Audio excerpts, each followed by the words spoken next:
मोदी माता के जो कार्यक्रम के आयोजक मंडल के सभी कार्यकर्ताओं ने मुझे आज सत्कार के रूप में यहाँ पे बुलाया और इस कार्यक्रम के उपस्थित हमारे साथ भारतीय जनता पार्टी के महिला भाजपा के अध्यक्षा दुर्गादेवी बिसंदरे, हमारे धारण मऊ के सरपंच राजकुमार जी मालवीय, पाटनकर ताई, हमारे सरपंच भाई, हमारे रमेश जी जिराफे, हमारे डॉक्टर जावरकर जी, राजा पाटिल जी और हमारे उप सरपंच साहब और उपस्थित सभी हमारे गणमान्य और हमारे युवा पटोलकर का कई दिनों से मुझे फ़ोन था और गांव के लोगों का भी बड़ा फ़ोन था 4-8 दिन से कि भाई आपको हमारे गांव में आना है और बड़ी मुश्किल से आज समय मिला और उन्होंने कहा था कि आप मोती माता का कार्यक्रम है, मेला है और अनेक प्रकार के कार्यक्रम का आयोजन किया जाता है, तो आप लोग जरूर यहाँ पे आइए। और आज मुझे समय मिला और आज मैं यहाँ पे आया। सबसे पहले विधानसभा में कल्पेश जी, सबसे पहले विधानसभा में जब मैं चुनाव में विजय हुआ और विजय चुनाव होने के बावजूद पहली बार आपके गांव में यहाँ पे उपस्थित हुआ और मैं आपसे कहूँगा कि जिस तरीके से मतदान के दिन आप लोगों ने जिस तरीके से भारी बहुमत से मुझे चुन के दिया, इसलिए सब गांववासियों का मैं आभार मानता हूँ, धन्यवाद देता हूँ। और मैंने इसके पहले 2009 में चुनाव लड़ा, आप लोगों ने मुझे चुन के दिया। 2014 में और 2019 में फिर मैंने विधानसभा चुनाव लड़ा, लेकिन मुझे वहाँ पे यश नहीं आया। फिर भी जनता का प्रेम और जनसंपर्क मैंने लगातार 10 साल से संपर्क कायम रखा और मेलघाट के हर कार्यकर्ता और मतदाताओं से मेरा नाता जुड़ा रहा। हर सुख दुख में उन लोगों के साथ में मैं संपर्क में बना रहा। ऐसा नहीं कि 10 साल में वो चुनाव हार गया और मैं हार गया, हिम्मत नहीं आ रहा और अपने कार्यकर्ताओं से मेरा नाता हमेशा जुड़ा रहा। और भारतीय जनता पार्टी ने मेरे काम को देखते हुए मुझे भारतीय जनता पार्टी में प्रवेश किया और जो लोकसभा के चुनाव में मैंने जो प्रचार का काम किया और अपने नवनीत अनाताई को मेलघाट से जो वोट दिलाने का काम किया, बहुमत दिलाने का काम किया, वो काम देखते हुए भारतीय जनता पार्टी ने मुझे मेलघाट विधानसभा से मुझे उम्मीदवार ही बनाया और मेलघाट की जनता ने मुझे 1,07,000 वोटों से बहुमत का मुझे जो भारी बहुमत से चुन के दिया। इसलिए पूरे मेलघाट के लोगों का मैं धन्यवाद देता हूं। और ये जो सत्कार आप लोगों ने मेरा किया है, ये सत्कार मेरा नहीं है, ये सत्कार उन लोग मतदाताओं का, उन कार्यकर्ताओं का जिन लोगों ने मतदान के दिन मुझे चुन के दिया, उन लोगों का सत्कार है। लेकिन मैं अकेला नहीं, ये सब चुन के देने वाले आप लोग हैं, आप मतदाता लोग हैं।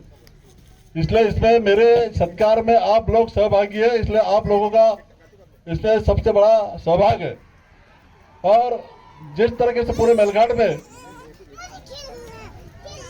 सभी मतदाता भाइयों ने, मैंने हमेशा 1 नंबर का जो बूथ क्रमांक होता था, जहां से लोकसभा का और मेलघाट विधानसभा का जो रिजल्ट निकलता है, वहां से हमेशा मैंने 3 इलेक्शन में हमेशा माइनस रहता था। 1 number booth, 2 number booth, 3 number booth. लेकिन अब की बार जो बूथ खुला 1 नंबर का, तो वहां से मैंने बढ़त लिया और दूसरे, तीसरे नंबर, चौथे में हर बूथ पर बढ़त लिया, तो आखिरी तक के मैंने वो बढ़त लिया। ये सब मेलघाट का जनता का प्रेम था और मेलघाट का जनता का जो आशीर्वाद था, वो चमत्कार था कि मैं इतने भारी वोटों से आप लोगों से चुन के दिया। और आप लोगों ने चुन के दिया और आप लोगों की बहुत बड़ी अपेक्षा है।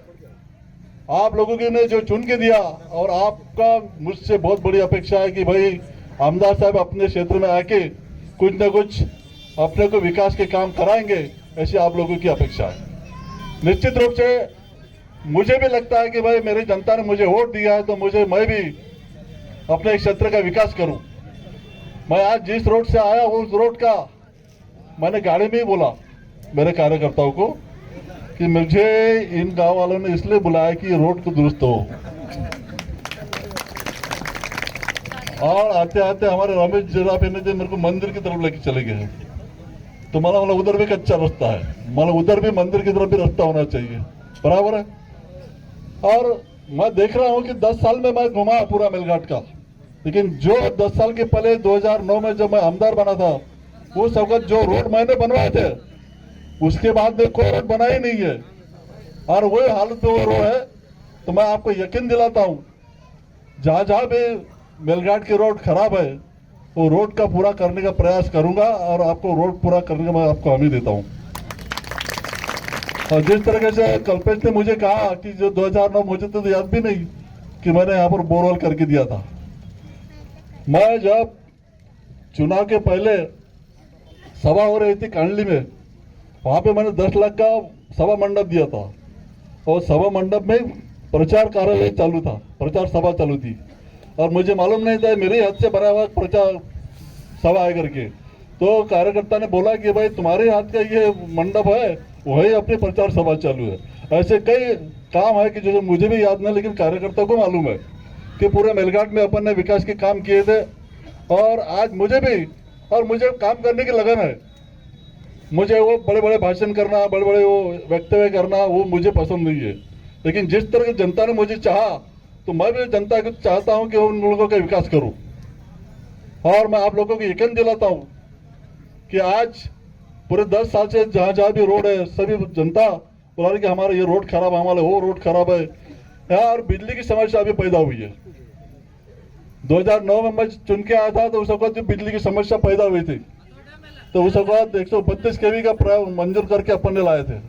अब मुझे लगता है कि अब 232 का डबल क्या होता, उसका भी वो डबल प्रोजेक्ट अपने को लाना पड़ेगा बिजली मेलघाट पे, तो निश्चित रूप से बिजली लाना पड़ेगा। तो इसके लिए भी अपना प्रयास जारी है और जहां जहां भी विकास के काम हो, पानी की समस्या, बिजली की समस्या और किसान भाइयों के लिए जो भी समस्या हो, समस्या पर पूरा करने का प्रयास करेंगे। और अभी अभी हमारे डॉक्टर साहब इस करमल गांव के रहवासी है और यहाँ से उन्होंने शिक्षण पाया है और उन्होंने अभी उनके भाषण में कहा कि निश्चित रूप से जिस तरीके से यहाँ पर मेला का आयोजन होता है, खेलकूद का आयोजन होता है, उसी तरीके से कुछ शिक्षण के लिए भी कुछ अभियान चला जाए। निश्चित रूप से साहब आप इस गांव के भूषण है, आप इस गांव से डॉक्टर बने हैं और इस गांव आपको एकदम भूषण मानते हैं, आदर्श मानते हैं। और आप लोगों की भी बात निश्चित है कि आप एक डॉक्टर है। अभी हमने जरा भी दिन आपने कहा कि रक्तदान क्या होता है, और रक्तदान का भी मैंने कई बार रक्तदान किया है। मुझे मालूम है कि रक्तदान क्या करने से क्या होता है कि अपनी रक्तदान यानी कि जीवन दान। अगर आपने अपने रक्तदान किया तो दूसरे को जीवन दान मिलता है, उतना बड़ा और क्या पुण्य हो सकता है। जिस तरीके से आप लोग जाकर आयोजन करते हैं तो एक रक्तदान का भी आप लोगों ने आयोजन करना चाहिए और अपने जिनको रक्त लगता है उन को देना चाहिए। और इसी तरीके से शिक्षण, डॉक्टर साहब, रमेश भाई, अभी जो शिक्षण बड़े बड़े शिक्षण संस्था है यहाँ पर, मैं जब भी 5 साल का मेरा अनुभव है और अभी भी अनुभव मुझे आ रहा कि जब भी अपन आमदार खासदार बनते हैं तो सबसे गांव वाले पहले क्या बोलते हैं, ये मंदिर के लिए इतना निधि चाहिए, समाज मंदिर के लिए इतना निधि चाहिए, स्कूल के लिए निधि कोई मांगता ही नहीं। बराबर है, अगर निधि जरूर मांगे आप, मंदिर के लिए भी निधि मांगना चाहिए क्योंकि मंदिर में अपना एक आस्था और श्रद्धा होती है, इसमें अपन देते ही है। लेकिन वह शिक्षण के लिए भी जहाँ पे अपना स्कूल है चलता है तो वहाँ पर भी अपन थोड़ा सा निधि मांगना चाहिए। और शाला समिति के जो अध्यक्ष है, व्यवस्थापन समिति है, उन लोगों ने भी स्कूल समिति से, आमदार फंड से, खासदार फंड में से वहाँ से कोई निधि मांगना चाहिए और अपने स्कूल की व्यवस्था करना चाहिए। वहाँ पे अच्छा शिक्षण मिलना चाहिए, अच्छे टीचर होना चाहिए ताकि अपने बच्चे आगे बढ़े। तो मैं ज़्यादा समय न लेते, आप लोगों ने मेरा सत्कार किया, इसलिए आप सभी गाँववासियों को धन्यवाद देता हूँ। और मेलावासी जो मेला का आयोजन करने वाले मंडल है उनको भी मैं धन्यवाद देता हूँ। और अपना आप लोगों ने मेरा सत्कार किया, फिर से आप लोगों को धन्यवाद देता हूँ। अपना चंचल समाप्त करूँ। जय हिंद, जय भारत।